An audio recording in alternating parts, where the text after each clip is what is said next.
দিবস হলো একটি আন্তর্জাতিক দিবস। হিউম্যান ইমিউনোডিফিসিয়েন্সি যে ভাইরাসটা রয়েছে, যাকে আমরা HIV বলেও জানি, তার থেকে সৃষ্ট একটি রোগ হলো অ্যাকুয়ার্ড ইমিউনোডিফিসিয়েন্সি সিনড্রোম অর্থাৎ এইডস। এই সম্পর্কে সচেতনতা ছড়িয়ে দিতে এবং এই রোগে আক্রান্তদের সহায়তা করার জন্যই আজকের এই দিবসটি আমাদের পালন করা হয়। এইডস হলো একটি গুরুতর রোগ, যে রোগে আক্রান্ত হলে আক্রান্ত ব্যক্তির রোগ প্রতিরোধ ক্ষমতা অনেক ক্ষেত্রেই অনেক কমে যায় এবং তার ফলে তারা বিভিন্ন রোগে আক্রান্ত হয়ে থাকে।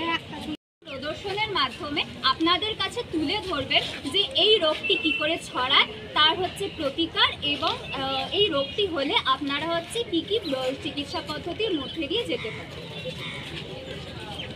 আমরা প্রথম দৃশ্যে দেখব আমাদের একজন রাহুল নামক একজন যে এডসে আক্রান্ত, তার কীভাবে কীরকম লক্ষণ দেখা যাচ্ছে না যাচ্ছে সেটা আমরা প্রথম দৃশ্যে দেখব। আপনারা দেখুন।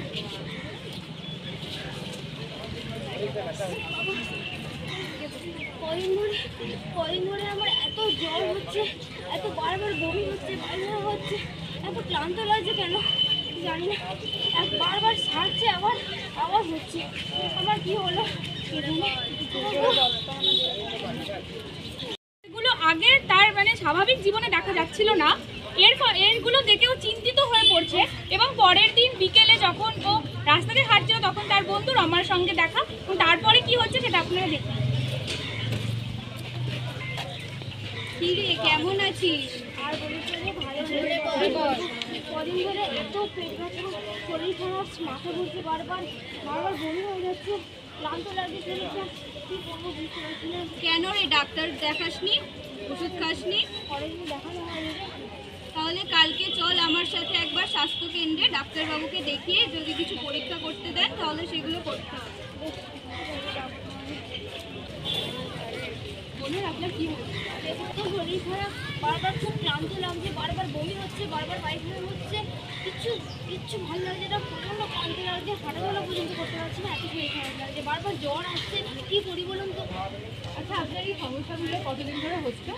আগে আমার এরকম হতো না, কিন্তু এই কিছুদিন ধরে দেখছি বারবার হচ্ছে, ঠিক হয়ে যাচ্ছে, আবার হচ্ছে। দেখি কী হচ্ছে বুঝতে পারছি, বারবার ফিরত আসছে তো? হ্যাঁ হ্যাঁ। আচ্ছা, হ্যাঁ।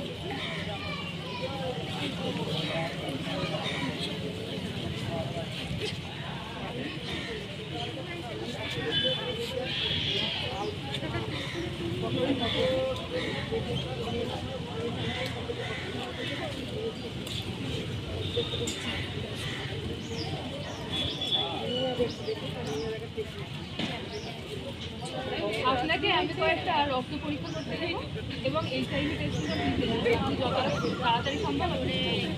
HIV কেন ডাক্তারবাবু? আরে HIV পরীক্ষা তো সবারই করতে হয়, এমনি ওটা ভয় পাওয়ার কিছু নেই। তোকে বলছে যখন একবার করিয়ে নে। ঠিক আছে, আপনি যত তাড়াতাড়ি সম্ভব করান এবং আমাকে এসে রিপোর্টগুলো দেখান।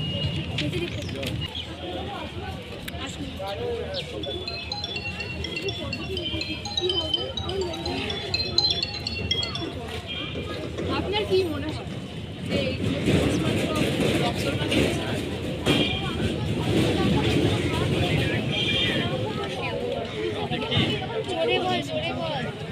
আপনারা যে এই সবসময় এরকম ভাবেন যে সংসারের মাধ্যমে এটা হয়, তারপর জোরে বল। সেভিংয়ের পুরোনো ব্লেড ইউজ করলে অথবা আপনার কোনো ইঞ্জেকশন ব্যবহার করলে বা রক্ত গ্রহণ করলে পুরোনো ব্যবহার করলে অথবা আপনি যদি ট্যাটুও করিয়ে থাকেন এর মাধ্যমেও পুরোনো কিডনি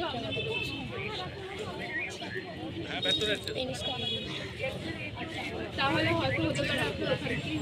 ডাক্তারকে বলার পর ডাক্তার তাকে যখন বললো যে তার HIV পজিটিভ হয়েছে, HIV ভাইরাস তার মধ্যে আছে, তখন সে ভয় পেয়ে গেল যে HIV কেন, আমি তো এমন কিছু করিনি। এবার আমাদের মধ্যে অনেকের ধারণা HIV শুধুমাত্র শারীরিক সম্পর্কের মাধ্যমেই হয়, এটা ভুল। শুধুমাত্র যে শারীরিক সম্পর্কের মাধ্যমে হয় সেটা নয়।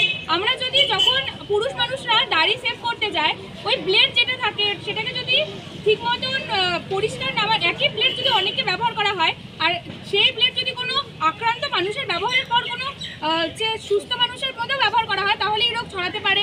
আবার অনেকে হাতে উল্কি আঁকে, সে সময় যে সুচগুলো ব্যবহার করা হয় সেগুলো ঠিকঠাক পরিষ্কার না করা হলেও এই রোগ হয়।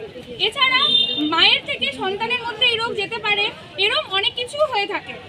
তো এগুলো আমাদেরকে বুঝতে হবে, শুধুমাত্র ভয় পেলে চলবে না যে শুধুমাত্র মানে লোকে কি খারাপ বলবে না বলবে এসব নিয়ে ভাবলে হবে না। বাট পরের পর্বে আপনারা বাকিটা দেখবেন কি হচ্ছে।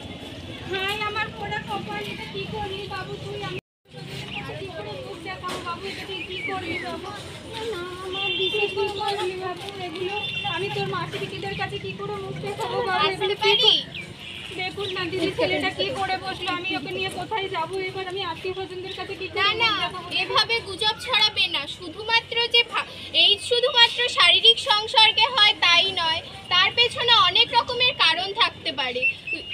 অন্য কারো কোনো এইডস আক্রান্ত ব্যক্তির ব্যবহৃত সিরিঞ্জ বা কোনো শেভিংয়ের ব্লেড বা কোনো সময় ট্যাটু করানো হলে সেই সব ট্যাটু ব্লেড সিরিঞ্জ দিয়েও ওর মধ্যে এইডস ছড়াতে পারে।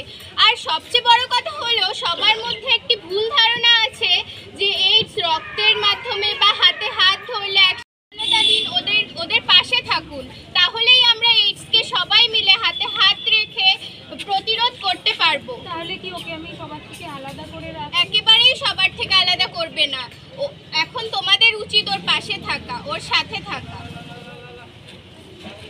এখন আমরা জানবো যে ব্যবহৃত সিরিঞ্জ বা সুই যেগুলো আমরা বলি ব্যবহার করা, সংক্রমিত রক্তদান করা, অঙ্গদান করার সময় কোনো এইডস আক্রান্ত ব্যক্তির অঙ্গ অন্য কাউকে প্রদান করা হলে, বা অরক্ষিত যৌন মিলন যা একটি অনেক বড় বিষয়, তার সাথে গর্ভাবস্থায় সন্তানের সংক্রমণ হতে পারে। মা এইচআইভি সংক্রান্ত হলে তার গর্ভে থাকা সন্তানেরও এইচআইভি হতে পারে। সংক্রমিত অস্ত্রের ব্যবহার অবশ্যই আমরা ডাক্তারখানায় বা যখন চিকিৎসায় যাব, চিকিৎসা করাতে যাব, তখন এটা আমাদের স্বাস্থ্যকর্মীদেরও ঠিক মতো দেখে রাখা উচিত যে আমরা ঠিকঠাক অস্ত্র যে ব্যবহার করছি। তারপরেই আছে এইচআইভি সংক্রমণ প্রতিরোধের উপায়। রক্ত প্রদান ও নেওয়ার পরে এইচআইভি পরীক্ষা করতে হবে। বিবাহের পূর্বে অবশ্যই এইচআইভি এবং থ্যালাসেমিয়া পরীক্ষা করে নিতে হবে। নিজেই ব্যবহার করুন এবং